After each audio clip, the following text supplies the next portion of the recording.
The broadcast is now starting. All attendees are in listen-only mode. Hi everyone, welcome to today's webinar, Preparing for the Digital Disruption, Future-Proofing Yourself and Your Organization. My name is Sarah and I will be helping with today's session. Before we get started, I'd like to review a few housekeeping items and let you know how you can participate. This webinar is being recorded. We will provide you a link to the recording as soon as it is available. You have joined today's webinar listening through your computer speaker system by default. If you would prefer to use your telephone, just locate your audio pane and select Use Telephone. The dial-in information and access code will then be displayed. Attendees will be in listen-only mode, and we invite you to ask questions about the presentation using the questions pane. Just type in your question and click Send.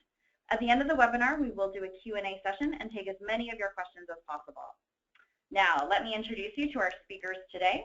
First of all, we have Michelle Moore, who is Global Knowledge's Senior Director of Leadership and Business Solutions for Canada and EMEA. Michelle has devoted her career to helping clients build their organizational and individual capabilities. She has extensive global experience helping organizations capitalize on the full value that technology can offer when business and IT are aligned. Michelle and I will be joined a little bit later on by Jaylene Lum, who is a Certified Project Manager here at Global Knowledge, where she has considerable talent and experience in all of our lines of business and helping our customers get the most out of their training investment. She is heading up our efforts and services around the Canada Job Grant. Ladies, welcome, and Michelle, I'm going to turn it over to you. That's great. Thanks so much, Sarah, and good morning, good afternoon, everyone. Thanks so much for joining us. There's no question that we are in a period of unprecedented complexity and volatility within today's business environment. We've got things like rapid globalization, challenging economic climate to deal with. Organizations are focused more on activities like sustainability. We've got changing demographics, many people getting set to retire from the workforce, which is creating lots of complexity for organizations from both replacing talent as well as knowledge management. And then, of course, we've got this rapidly advancing technology that seems really nonstop. And we describe what we call the conditions in today's environment a VUCA world. And VUCA means it's a volatile situation that we find ourselves in. Things change rapidly. It's uncertain. We don't know from day to day, where we're going to go or who our next competitor is going to be. Things are complex. There's lots of different connected parts now as we have to work more closely with clients and suppliers. And sometimes we have to make decisions in an ambiguous way because we don't have all of the information required in order to make a good decision. One certainty, though, does exist even in this VUCA climate that we find ourselves in, and that is that technology seems to be unstoppable. This digitization that's actually taking place in business is accelerating. In fact, if you open any newspaper or look at any news feeds on your laptop or on your tablet, I'm sure you'll see every day numerous articles about digital business. And this is a quote from the head of research from Gartner, and Gartner is an IT research organization, and he says that by 2020, every company is going to be an IT company, and every leader is going to need to be a digital leader because digital really is the business. Now, how are we doing in Canada? Well, a recent study by Deloitte Canada actually found that only 13% of Canadian organizations are actually prepared for this disruption that digital is going to cause. They went out and they looked at 4 different factors. How aware are Canadian organizations of the technologies that are coming and how they can be used? How ready are the organizations from a cultural perspective? How agile are our organizations? And how effectively are we resourced? Do we have the talent with the skills and the knowledge in place? And do we have budget set aside to actually start to work with some of these technologies? And we've got a ways to go. So the purpose of today's webinar is to talk a little bit about what is this digital opportunity that exists, but it's also something that's causing quite a bit of disruption in organizations. What's driving it? And then how can you either as an individual or your company as an organization, and if you're in the public sector, certainly is relevant as well. So how can you take advantage of this opportunity that exists? As Sarah said, that we will have time at the end for questions and answers, so please feel free to write them down as we go through, because we want to make sure that we address anything that you've got. So let's get started with what is digital. What do we mean when we say digital? So when we talk about digital transformation or digital disruption, we're talking about the use of technology to achieve the vision of an organization and radically improve its performance. And there's 4 ways that organizations are using technology. So first of all, they can start to use technology to change their business model. They can use it to innovate their business processes, their customer experience, or their employee experience. And when we talk about business models, some of the things that are happening are organizations are starting to digitally modify or complement existing offers that are usually physical in nature that they have, or they're looking to technology to create new, completely new revenue streams from digital business. So an example would be, Nike, who has done wearables technology in the past, but now they've decided they're going to partner with Apple to expand in this front. So they're actually adding different sensors and different types of devices to physical products that they manufacture, so they can track data, so they can figure out how far we run in our running shoes, and they can start to send us marketing messages about your running shoes, or you had over 500 kilometers, it's time to get a new pair. But the real value is, of course, is Nike is going to take this data and they're going to sell it probably to different sources who are interested in knowing things like where people exercise or where people run. So, Starbucks can decide in London or New York City where they want to put a new franchise because they want to be at the end of where people jog.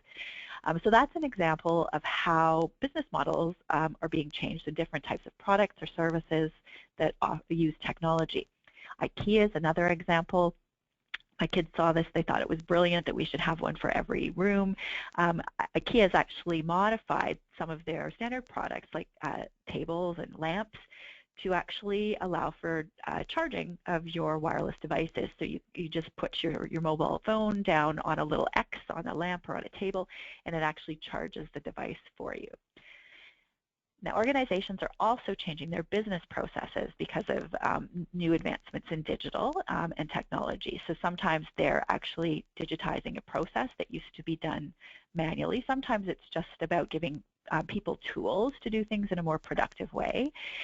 And we can use, of course, technology for better decision making. So that's a process that happens in an organization. As an example, we've got Tesco, which is a grocery chain in the United Kingdom, and they're actually giving wearables to their employees who work in their warehouses. So these people used to move, or they still do, they move products around, and what they used to have to do is physically write down where they took product A and they moved it from this shelf over to this shelf, and they'd have to record it on a clipboard. So now they don't have to do that anymore. It's all tracked through these wearable armbands, and they've actually found that it's increased productivity about 8%. So that's an example of a business process that's been digitized, as well as a tool that's been given to the employee to actually improve their productivity. Xiaomi, which is a smartphone manufacturer in China, actually uses crowdsourcing technology, so technology to get information from clients to actually come up with product features. So they don't invest as much as like an Apple or a Samsung in research and development necessarily, because they're using the crowd to get their ideas. So this is an example of how an organization is taking information from people and making better decisions. They're able to manufacture phones that people want because they actually get the intelligence from their potential customers. Now, of course, organizations are also very focused on using technology to enhance their customer experience. And they can do that by either increasing their understanding of the customer and maybe sending targeted marketing to them.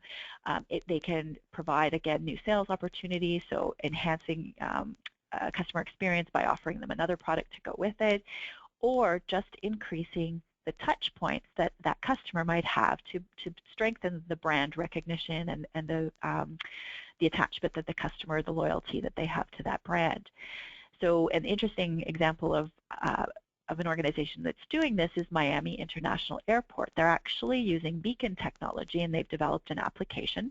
So beacons are placed throughout the airport, and if a customer, a passenger downloads this application, the airport can send them interesting information that would be relevant to their journey through the airport. So for instance, if they want to know where to go get food, they can be told where the closest restaurant is, or where the next Starbucks is. They get information about their gate, if the gate changes, when the plane starts to board, all of those different types of things. Now, of course, all of the different retail stores that are in the airport can also start to participate and take the data that the airport is actually capturing, and they can also proactively send things out about sales that they might have. So this is an example of how technology is being used to enhance the customer experience at the Miami airport. A department store in Japan is also using technology to enhance their shoppers' experience. They've actually put, and you can see the robot here in the front picture, to work as a greeter. So this robot is programmed with different languages. So when someone comes into the store, the robot can correspond in the native language. So maybe we've got Dutch tourists, and the robot can actually talk to the people in their language. That allows the consumer to have a better experience in the department store. Now, of course, we can also use technology finally to enhance the employee experience. So that means help increase the connection that employees have with the organization that they work with, and build better relationships with their colleagues, but also enable this new way of working, which everyone is very attached to now. So we know that the new employee experience, so what people want in an organization, is to be able to work in a mobile, a flexible, an inclusive way where they can actually talk to everybody, not just people in their physical office, and they want to collaborate in a social way as well. And we know that in order for that to happen, of course, organizations have to give employees all of the right tools to allow for this experience to come to fruition. Now, we know, unfortunately, that the reality out there is many organizations don't provide the type of experience for the employee that the employee is used to having in their home. We've got this thing now called the consumerization of IT, which means that a lot of technology that comes out today is actually adopted first by consumers and then transferred into the work environment. So in many cases, we have technology at home that's better than the technology that we have at work. And that can cause a problem. And if organizations don't start to address this, it will become harder and harder for them to actually attract talent into the workplace, because we want to be able to work in a place where we've got great tools. And even the organizations who have come a long way and are letting people bring their own device and work on their own smartphone, and maybe have tablets, and maybe have the good wireless, so you can go from one office to the other and always be connected. A lot of organizations are still shying away from allowing some of those social functions. So like the use of Facebook is still prohibited in many organizations. Using things like Twitter can be a problem, and we know that more and more employees want to be able to work with these same type of applications that they have in their private life. And we know that when they can use them productively at work, it can actually increase engagement, which is shown to be linked to actually better customer service and business results as well. One organization that's actually doing a great job with this whole social phenomenon is actually IBM, and they have a platform that they use internally, and it's for sale, of course, for other organizations, that actually measures someone's social participation in the workplace, because we know that now it's about connecting people, it's about building networks and sharing expertise and incenting collaboration between people who might not normally work together. So IBM's social dashboard actually measures someone's engagement, so it shows how active someone has been in collaborating with employees, their colleagues, how active they've been in reacting to things that have been posted by their colleagues, how much leadership they've actually shared, so are they sharing information or knowledge with other people, and then, of course, how broad the person's network is. So are they well connected across the entire organization, or do they only know people in their function or their division? So they actually track this and measure employees on that. They also use their platform to crowdsource innovation ideas, and I'm going to talk in a few minutes about innovation. So those are some of the ways that organizations are starting to use technology. Sarah, I'm going to turn it over to you because we'd like to do a little poll now to understand what's going on in your organizations. Okay, great. So we do have a question for you. How is your organization leveraging digital technology to improve business performance? And please select all that applies. We do have a GoToWebinar quick poll in your viewer. So if you could go ahead and select which best describes you. So innovating our business model, innovating our business process, innovating our customer experience, innovating our employee experience, haven't started or unsure. So we'll give everyone just a few moments to ponder that very important question about their workplace. And while everyone is doing that, I will remind you that we are sending out a recording of this webinar afterwards as soon as it's posted to our website. And we do have some time for questions. So if you do have a question after you voted, please just write it in the questions pane, and Michelle and Jaylene will take as many as we can. All right, I'm going to go ahead. Most people have had a chance to vote. So I'm going to go ahead and close and share the results. And they're very, very interesting. Innovating our business model, 6%. Innovating our business process, 26%. Innovating our customer experience, 39%. Innovating our employee experience, 12%. And haven't started unsure, 17%. Michelle, what do you make of that? Interesting, yeah, and I mean it's not surprising to me. Certainly, a lot of organizations start either at business process because it adds a lot of efficiency, productivity, it can reduce costs, and client experience because that drives revenue. So it's often where organizations start. I think the business model one is harder, but I think as we go through time, that's the one that's going to become more important as we start. And I'm going to talk a little bit about what's driving this digital disruption. Seeing threats from non-traditional competitors. I think that business model one is going to be important, and we've got to keep an eye on the employee experience as well. Perfect. Let me go ahead and take down those results, and it should be back over to you. That's great. Thanks so much, Sarah. So let's talk about what's driving this digital disruption. Well, of course, we know that it's a lot of these trends, which are really new ways of doing business. We call them new business models, like this move towards social, either within working within our organization or interacting with our customers in a more social way. The trend to mobile analytics is a huge one where we've got more and more data available to us to help us make better decisions, but we have to understand what data we need, and we need to put the right structures in place to capture and compare and move from being reactive to predictive. We've got cloud computing, and now we've got this Internet of Things where we're connecting inanimate objects together and capturing data. So you might have a refrigerator that tells you when you're out of milk and automatically sends something to the grocery store to send more milk to you. So these are some of the main trends, but we're also seeing emerging trends like 3D printing, which is really revolutionizing manufacturing. We've got robotics, which are starting to replace people in different fields. So for instance, there's some mines in South America who now have taken all of the miners from the underground activities, and everything is driven through technology. They use machinery, robots to do all of these types of things. And of course, artificial intelligence. I read an article that said by 2020, we might not need lawyers anymore. So hopefully there aren't any lawyers on here, but if there are, we know we got to retrain you, because now we can put all of that legal information into computers and we can abstract it. And we know in the legal profession, a lot of time is spent actually looking for precedent cases that we can compare to, but that can all be done now through computers. Now, this is causing a lot of disruption for businesses, though, and one of the things that we're seeing is this emergence of non-traditional competitors. So we've probably all heard about Airbnb.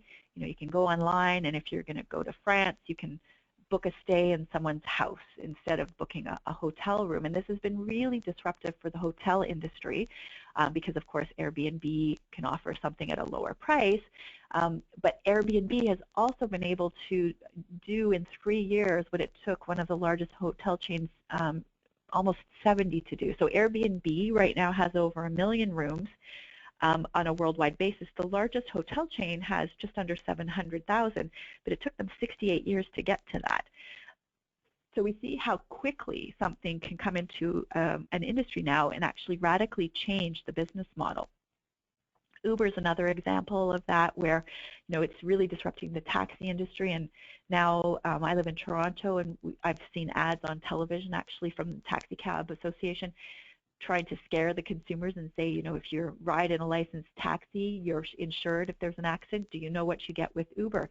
So we can see that it's having a real impact and taking revenue away from the traditional taxi business. And interestingly enough, what Uber's looking at now is their next innovation, and that's moving to driverless cars, so they don't even have to have a driver inside. And of course, even in our training business, and this one I don't like at all, LinkedIn has bought an online training company, so now they're my competitor. And talk about big data, they've got lots of information about all of us who have a LinkedIn profile, where we work, what skills we have. They know when we change jobs. That makes it really disruptive for anyone in the training world.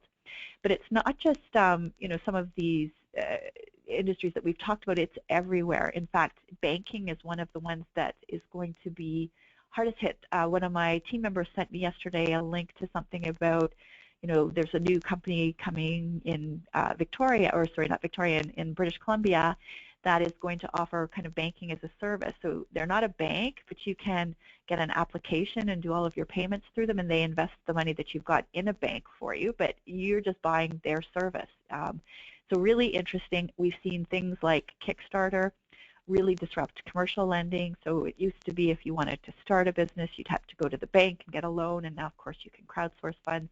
And things like Apple Pay, of course, taking revenue away from the money that banks are making from payments and that type of thing. So it's in every industry. There's nobody that's going to be untouched by this digital revolution. And that's why, I said, Sarah, when we say only 6% working on business model, we've got to really keep an eye on that, because we've got these everything as a service coming and really disrupting things. Now, the digital revolution or transformation is also changing the balance of power, which organizations have to keep an eye on, because it used to be in the old world that we had the power within the organization. We could decide how we wanted to send out information about what we did, about our products and our services, about how we worked with our employees, and even what we told our employees about what they needed to know about work. But so really they had more power, but now the way that the whole world is networked together through these social networks like Twitter and Instagram and Facebook and everything, really we're seeing the balance of power shift to the network. So the organizations are the ones now that are at the disadvantage, because they really can't control anymore what people know about them, whether it's their employees or their customers. So this is something that we have to really keep an eye on, and it changes the way that we do things. It has to change the way that we market, it change the way that we interact with our customers and our employees, because they have much more knowledge and power now. And it's also creating a need for what we call a two-speed business. So for a long time in IT, we've talked about the need for a two-speed business. So keep the lights on, maintain all of those systems that keep the business going, but also free up a little bit of time for innovation. And now we've seen that term actually move outside of IT, where organizations now have to have a two-speed business. So they have to still sell and maintain their regular products and services, but because of these non-traditional competitive threats, have to be looking over their shoulder and looking for ways to accelerate product or business model innovation to make sure that they don't become the next Blockbuster. And we know what happened to Blockbuster when Netflix came on the scene. So lots going on, and it's really exciting times because there's lots of opportunity, and more organizations are pushing for innovation, which is great. But it can be a little scary as well if you don't have either the right organizational capabilities in place to be successful, or as an individual, if your job is one of these that it's being disrupted by these new digital technologies. So from an organizational perspective, we need to make sure, and what we try to do at Global Knowledge is work with our customers to say, do you have a clear vision of what you want to do? Do you understand? Are you going to work on your business processes or your business model or your client experience or your employee experience? And what's your roadmap to get there? Because digital projects need to be mapped out, they need to be funded, and they need to be run at a more accelerated rate than your normal projects. So we work with them to make sure that you've got that in place, and then to make sure that you've got all of the right capabilities in place to support that. And I'll tell you more about that in a moment. And then on the individual side, we want to make sure that people are keeping their skills and their knowledge up to date, both from a digital, so how to work in a social or a mobile way, how to work with the new technologies, but also to increase their business literacy as well, because as we look to innovate things, we need to really understand what business we're in, what do we do, where are there opportunities to do things in different and new ways. But we need a much more in-depth understanding of our organization. So let's look at both of those a little bit separately. So starting with those organizational success factors. So if you're a company and you're planning, how do we leverage this digital? The first thing that you need to do is look to see what kind of skills and knowledge you need to have in place. And this can be a little challenging because technology changes so quickly. The jobs that we have today might not be the jobs that we have in 12 months. So we have to, really keep an eye on things, especially from an HR perspective and an IT perspective, scan that environment, start to look to see what are those new technologies that are coming. In some way, robotics and artificial intelligence and 3D printing still sound a little bit, futuristic and science fiction, but they are really starting to be implemented. And, within the next few years, by 2020 for sure, we say they're going to be the norm in a lot of industries. So do we have those right skills and knowledge to work with those technologies and bring them within our organizations? Do we have the right processes in place to make sure our digital projects can succeed? And then, of course, do we have the right technology? So we need to be investing in technology. So we have different building blocks, and within each, there's a number of things that have to happen. So for instance, on the people side, again, vision is a really important one. Knowing what you want to do in your organization, making sure your leadership is aligned and that they're a force behind it, making sure that it's being rolled out throughout your organization, that people understand it and are committed to it. You need to make sure that your business and your IT are well aligned because you have to have that level of cooperation like you've never had before. You have to have change management in place because new projects oftentimes come with change, and we know that can be hard. You need to have an innovation process in place. You have to have good communication and teamwork, and of course that business and digital literacy that we talked about. From a process perspective, organizations need to start implementing things if they haven't already, like enterprise architecture. They need to look at how they need to evolve their governance of IT to be more effective in this new rapidly advancing digital world. They have to have the right portfolio, program, and project management in place so they can make good decisions about the IT investments that they want to make, and that they can manage their portfolio to make sure that they're achieving the business goals that they set out. There needs to be better business analysis in place, and the business analysts need to have better soft skills and interpersonal skills, because now they might be trying to define requirements for a project that no one's ever tried before. So, asking the right questions becomes more critical, having good relationships, managing conflict if things don't go well. All of those become more critical. Service management still a big priority, in vendor management as we look to work more with different types of vendors to allow us to experience technology in a different way. And of course, on the technology side, security is one of the things that is at the forefront of concern, because as we connect more of our systems outside of our organization to different devices or customers or suppliers, we increase that risk. We need to still leverage cloud. Analytics is an area where we have to really have a good plan in place to say, how are we going to move from maybe a less mature, more reactive use for data to a predictive use of data, the social technologies, the mobile technologies, and of course the Internet of Things, and all of the vendor certifications that you need in order to run all of these different systems. So lots of building blocks that need to be in place. And if you look at how we're doing, this is a survey that was done at the end of last year by Forrester, who is another IT analyst firm. And what they did was they surveyed a number of CEOs and said, how well are you doing with your digital business? Now, the good news was a lot of companies have a digital strategy in place. And one of the things I would say to all of you on the webinar today is if you don't know what your company's digital strategy is, that one of the best things that you can do is go and find out to start.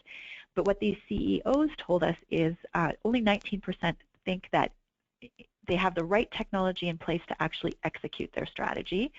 Only 14% think that they have the right processes, and only 15% think they have the right skills and capabilities in place to execute the digital strategy. So there's lots of work left to be doing. We know innovation was a problem because we saw that result at the beginning from the Deloitte Age of Disruption study, and this is another good thing if you want to have a read to see, you want to know how Canada's falling maybe a little bit behind, although we do have some good innovation happening. I think one of our challenges is that we're a little bit less, we're a little more risk adverse than some of the other countries, but the interesting thing is we're not alone in this struggle with innovation. Many countries, many organizations are actually struggling with the same thing, and this is something called the Gartner hype cycle. And basically what it is it's a curve or wave that shows from when there's an innovation trigger over on the left-hand side, so some new idea comes into place, then it starts to gain momentum and everybody then wants to do it, and that's called the peak of inflation or inflated expectations. And then what happens is our people realize it's harder than they think, and that's what's happened with innovation. Innovation started to become very fashionable, in the mid, 2004, 2005, we started to hear a lot more about innovation, and organizations tried it, but they didn't do it quite right. So although if you look at some results from studies like places like Boston Consulting Group, they say about 70% of organizations have innovation as one of their values or one of their top strategic priorities. It didn't work. So now here we are, 2014, last year, they said innovation, people are saying we tried it and it really didn't work. And that's because a lot of places started in the wrong spot. So many organizations started by saying, how are we going to generate innovation ideas? And while that's really critical, there's actually a step that has to go before that, and that's setting your strategy, because innovation needs to be handled separately from your business strategy. You need to understand what type of innovation do you want to do. Do you want to do little innovations like maybe Nabisco did when they changed and offered snack packs of Oreos? They were having trouble. They needed to expand into new markets, and they said, let's try to sell to health-conscious consumers. How can we make them buy our cookies? We'll just make the cookies smaller and put them in little packages of 100 calories so people don't have to worry about eating the whole box. And all of a sudden, that's a small innovation that allowed them to capture value from a whole new segment of customers. Or your organization needs to decide, are we going to focus on that type of innovation? Or are we going to focus on really big innovation like something like Apple and iTunes and the smartphone and how it's revolutionized the whole world? Or are you going to try to do both? A little bit of this and a little bit of that. So you have to set that strategy.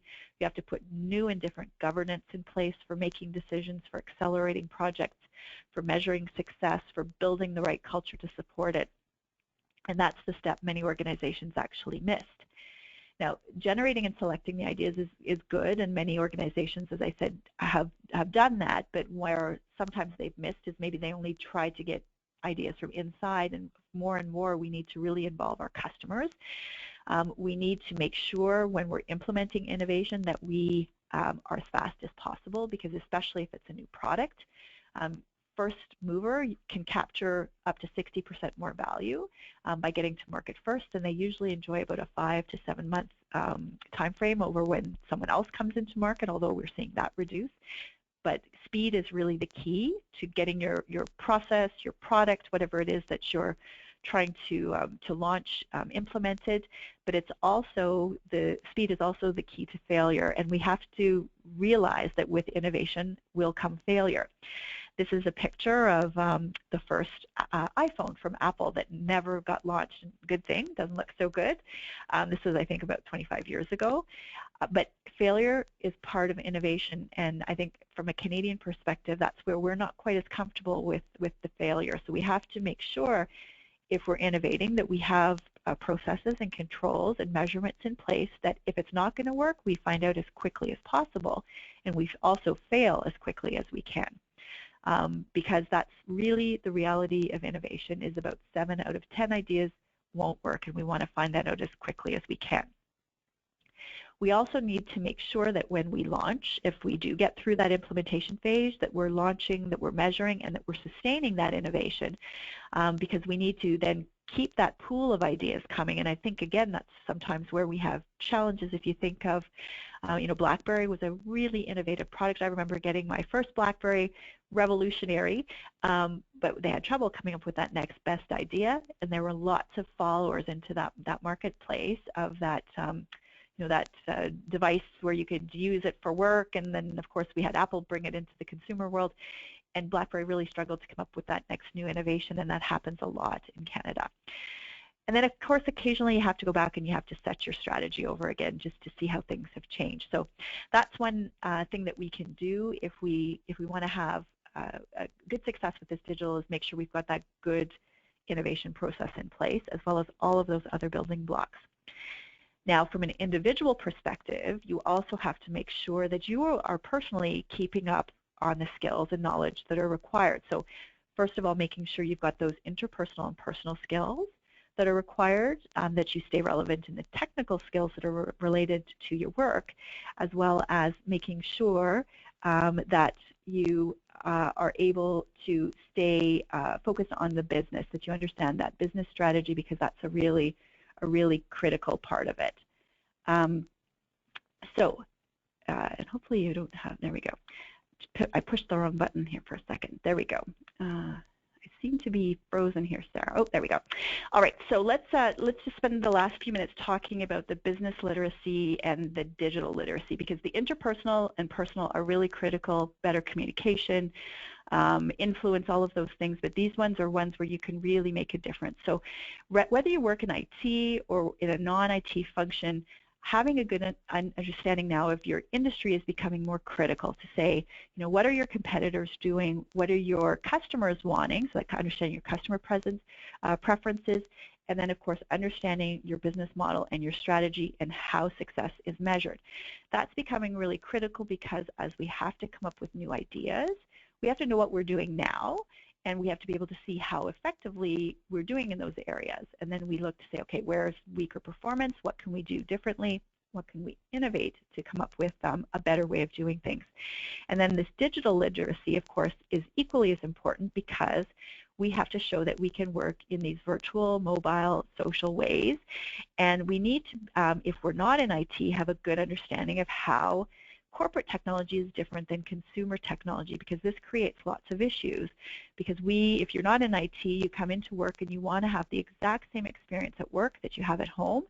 And sometimes that means, you go to IT and you say, I need an application to do this, and IT says, no, sorry, I can't do that.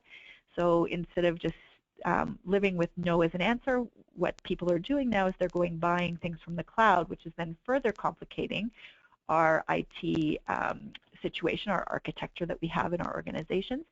And so we need to really start to make sure that people understand how corporate IT works, how is it different.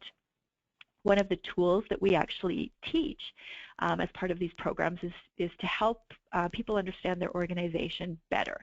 So the Business Model Canvas is a really great tool that we teach in many of our courses for both IT and non-IT people, to make sure that people know what their business is. And I was doing some events last week and talking about this with the people there, and this is something that when I lived in Europe, I went into my son's school and I taught grade 3 students how to actually do this, and they came up with a business model canvas for a new company that they were going to call Pear, that was going to compete with Apple, and they were going to have a U phone instead of an iPhone. And as a joke, I said to the kids, go home and ask your parents if they can fill out this business model canvas, which I'm going to show you in just a moment, and ask your parents if they could do it for their company. And all the kids came back over the next few weeks, and every time they'd see me, they'd say, I asked my father about his business, and he knows nothing about what he does. This is terrible. I tried to teach him, Mrs. Moore, but he didn't understand. So we know that there's a big gap, that many people working in organizations don't have that good understanding of their business model. And again, when we want to innovate, it's critical that people do understand what business they're in, so they can start to look for ways to add value in different ways. So the Business Model Canvas, great tool. You can Google it and you can watch videos on it. It's very widely used and socialized as a tool. It shows how organizations create value, how they deliver value, and how they capture value by just filling in simple 9 boxes. It's a nice visual way to actually map out what your organization does, and you can do this for private, for public sector. You can also do it for your functional group. So if you're in IT, you can do a business model canvas to show your business stakeholders the value that IT adds. And it starts by, first of all, understanding the customer segments that you service. So who is it that you sell to? How do you segment them? Is it large clients versus small clients? Is it retail versus wholesale? Is it, if you're in a bank, high net worth versus students? And then what's the value that we deliver for each of those segments? You then talk about the customer relationship. How do we maintain that relationship? Is it personal, high touch, or is it through the website? How do we get our products and services to market? That's the distribution channels. And then what are all of the revenue streams that we get as a result of taking that product to market? And that can be one-time sales, it can be recurring revenue, it can be commissions, whatever it is. That's the right side of the canvas. And then on the left side, you're identifying all of the key activities that you need in place in your organization to make that happen. The resources, those are the people, the assets, the real estate, partnerships with people outside of your organization. So for instance, in the training world, I need to be associated with different HR industry organizations to promote and market my services. If you're in IT, you need relationships with the technology vendors, and then what's the cost for all of that. And we teach people how to go through and understand this for their organization to make sure that they can really understand what business that they're in and start to add this value through innovation. Now we saw, we're falling a little bit behind in Canada, but the good news is there are some initiatives in place to help, and I'm going to turn it over to Jaylene now, who's going to talk about one of those, and being the Canada Job Grant. Thank you so much, Michelle.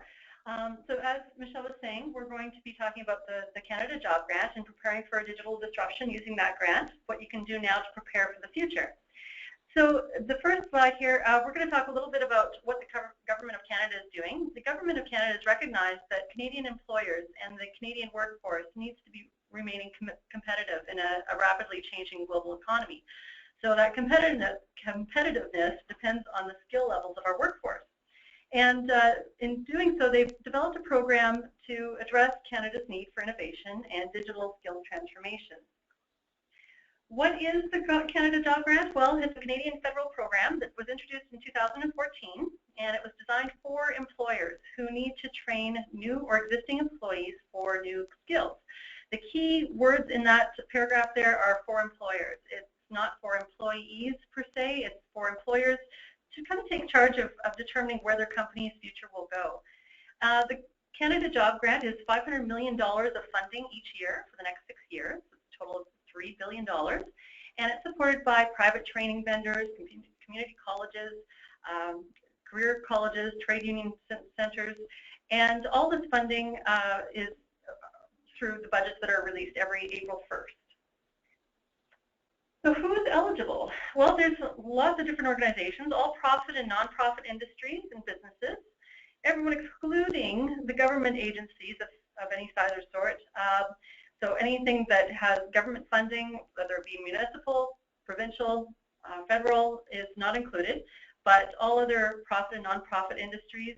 Some provinces do have some limitations on self-employed or sole proprietors, so they may not be eligible in some provinces, but other provinces they are. And any organization that essentially employs Canadians, be it Canadian or foreign owned, is eligible. And all provinces and territories except for Quebec, who have a separate agreement in 2014 for the transfer of funds under the Canada Job Grant. So in Canada or in Quebec, the focus is on unemployed persons or who are not eligible for employment insurance benefits, and the funding is more on an individual basis rather than a business basis. So the Canada Job Grant allows for, in most provinces, each employee can have up to about $15,000 of training every year if approved. In most provinces, the federal and provincial governments will cover 2/3 of those training costs. I put some different examples on the far right-hand side there on that slide. You can see there that Ontario, Manitoba, and Saskatchewan actually have extra incentives for companies with 50 employees or less. So they'll actually cover 83% of the training costs, or 5/6 of the the training cost for those provinces. And in Nova Scotia, it's a little bit different too there as well. It's 50% of the training cost, but the first application is 100% covered if it's a small business and that first application has to be between $5,000 and $10,000. So there's some idiosyncrasies between the different provinces, but for the most part, there's a huge advantage to taking advantage of this Canada Job Grant. As you can see, lots and lots of training costs can be covered through it. Now, the training criteria, there are three main sets of training criteria here, and which is quite cool in the sense that it kind of goes along with what the three pillars of business and technical skills and information technology and leadership and business skills, process improvement, all those pillars of global knowledge. These business or technical skills kind of fall underneath that. And so the three different parts here, the career development, that is upgrade knowledge and skills for greater responsibilities or a higher position. And an example of that would be something like training an IT person to be a certified project manager to fill in an IT PM gap within the company. Training someone for a greater management responsibility, maybe offering them something like an active leadership course to achieve kind of a higher position.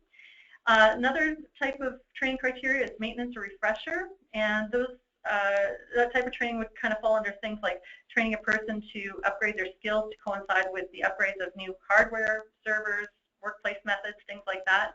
And then there's also another category, essential skills. So that's things like English language skills or math skills. So as I said, those first two, the career development, maintenance, or refresher, they kind of align very well with Global Knowledge's three pillars of different types of courses that we offer, the information technology, leadership and business skills, and business process improvement. Many provinces do emphasize incremental training, and that is training that otherwise would not have occurred without the job grant. So they are trying to capture some of that market there that wouldn't have taken advantage of this training otherwise. Now the process itself, there's four main stages that you can go through with this process here, and I'm just going to briefly go over what happens with the Canada Job Grant.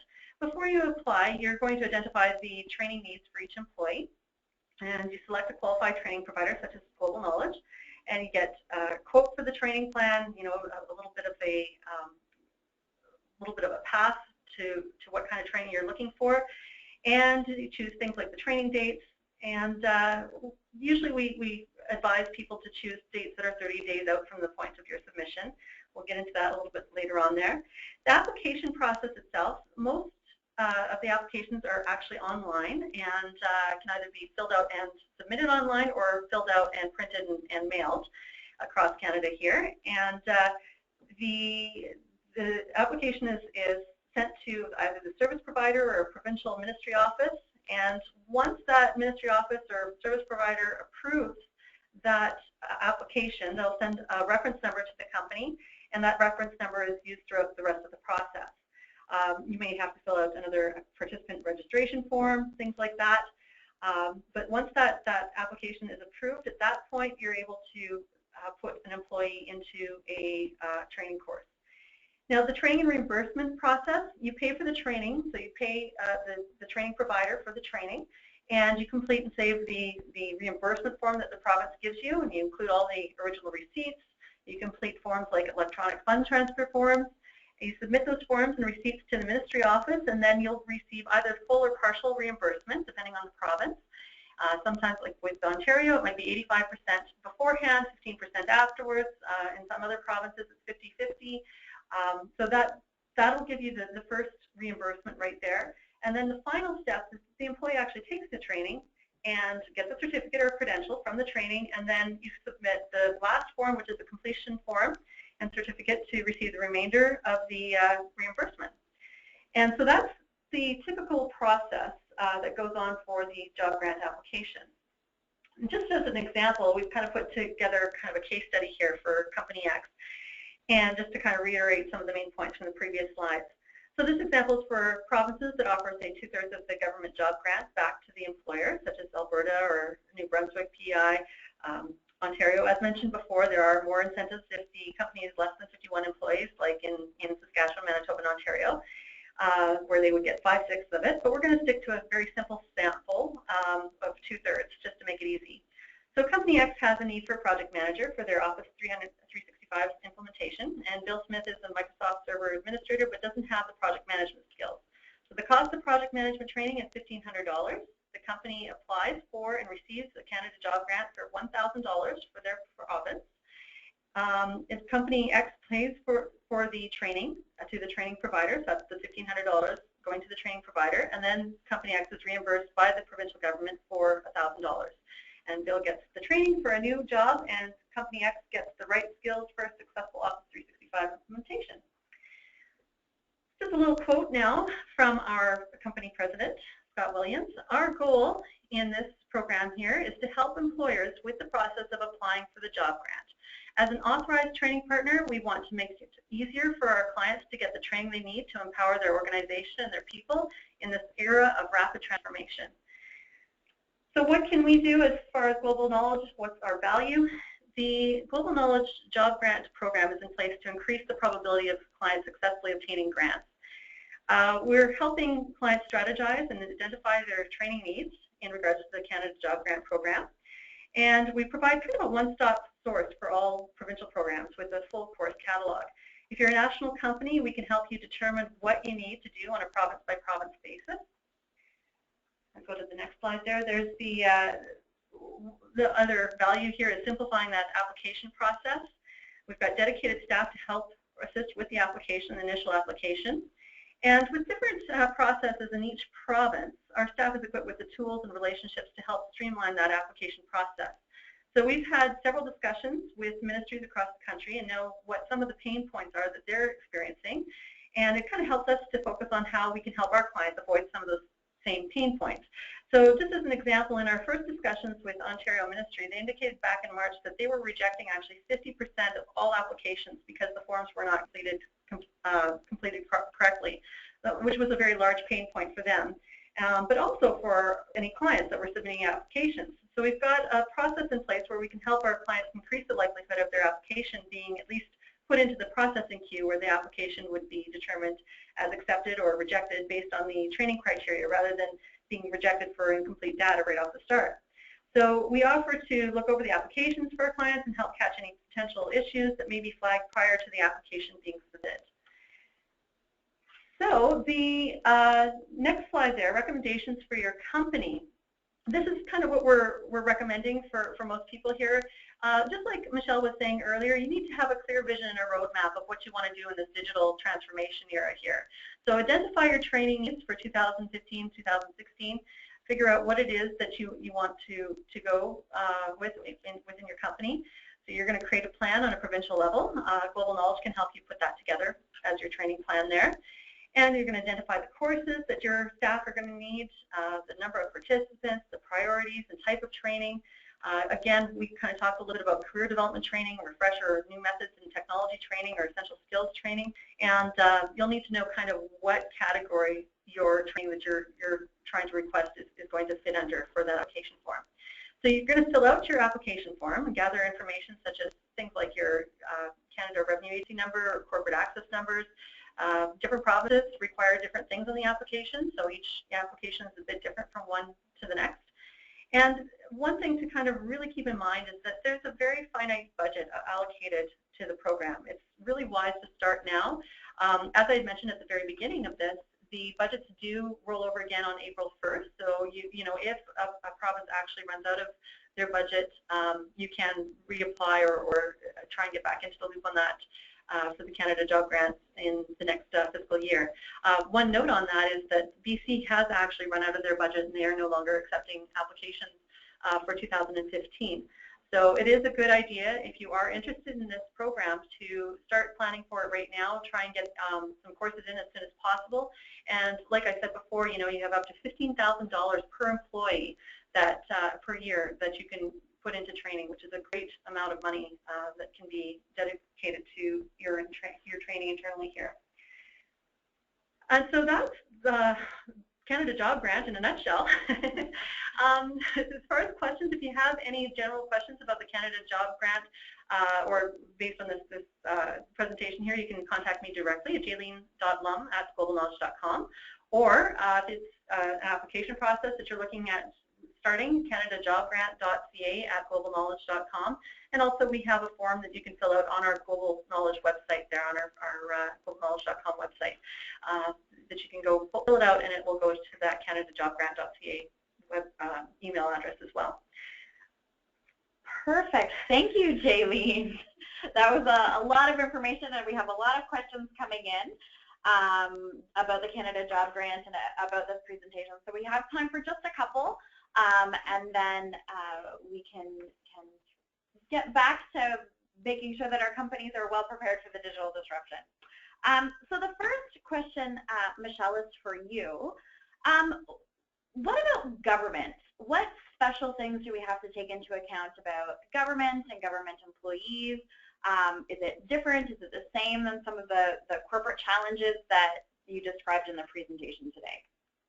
So I think, you know, certainly digital is something that is relevant for government, and one of the biggest ways that you can use this digital disruption or these digital technologies, I guess the opportunity, is to improve processes, improve citizen satisfaction, and of course reduce costs.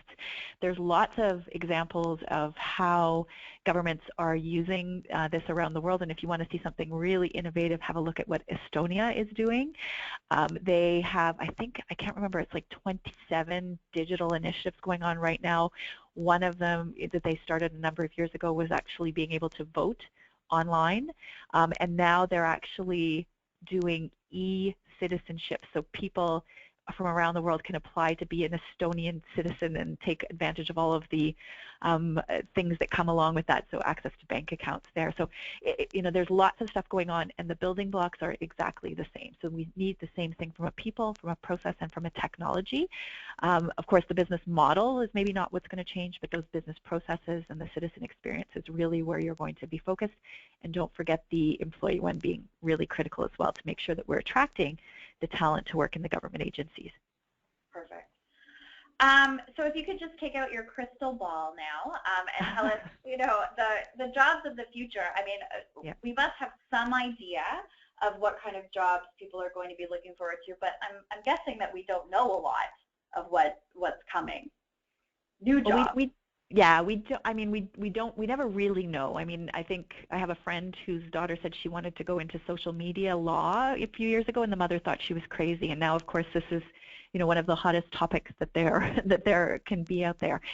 I know in the short term where we've got a real gap is around data scientists. So analytics is a huge emerging field, and you know, as we get more into the Internet of Things and we get more and more data, it can become distraction for organizations, because we need people to, you know, to work in these jobs, to figure out what kind of data we need, to interpret it, to make sure that our systems run properly, to capture what's relevant and screen out all of the noise. And I was at a Cisco conference in April, and they were talking about how already there's about 500,000 shortage in data scientists, and that will grow to about 2 million, in, you know, in the next 5 to 7 years. So that's one area where, you know, if you want to change careers, that's a good place to go. And certainly it has implications for non-IT people as well, as to how you make decisions using data, as opposed to, you know, the ways that we've done it, kind of just going by our guts in the past. So. Perfect. Well, we have just time for one more quick question. Jaylene, we've actually had several questions about the differences in provinces, British Columbia and Quebec and whatnot. Is that something that Global Knowledge can help, you know, work out, you know, the different levels and who's eligible and whatnot, and what is the best way for people to get this information? That's a really good question. I would say the best way to go about this is to contact us directly, because there are so many different idiosyncrasies between the provinces. Everything from, you know, the application process to what to expect after the application process, what the rules are, that type of thing. So definitely give us a call or email us. Those web or email addresses there, either one, myself, jaylene.lum@globalknowledge.com, or the canadajobgrant.ca@globalknowledge.com. Please feel free to email us, and we can go through the process for your particular province. If you're a national organization, we can kind of work through each individual province with you to help you understand what you need to do for each one. Great. Thank you so much, ladies. This has been excellent. Michelle, I'm going to turn it over to you for some final thoughts before we close out for 2 o'clock. That's great. So thank you, Jaylene, and thank you, Sarah, as always, for your lovely hostessing skills. We appreciate it. You know, we do have some new programs coming out that will help. We've got a business IT alignment program coming out, some for IT leaders, some for business leaders, and we're working more on innovation. Please do, if you don't already, follow us on Twitter. Our information is there. Read our blogs because we will be putting out more information about this. And of course, we will continue to have monthly webinars to give you more and more information. And there's my email address. So thanks everyone for attending. We appreciate it, and we hope to see you again soon. Fantastic. Have a great afternoon, everyone. You can now disconnect.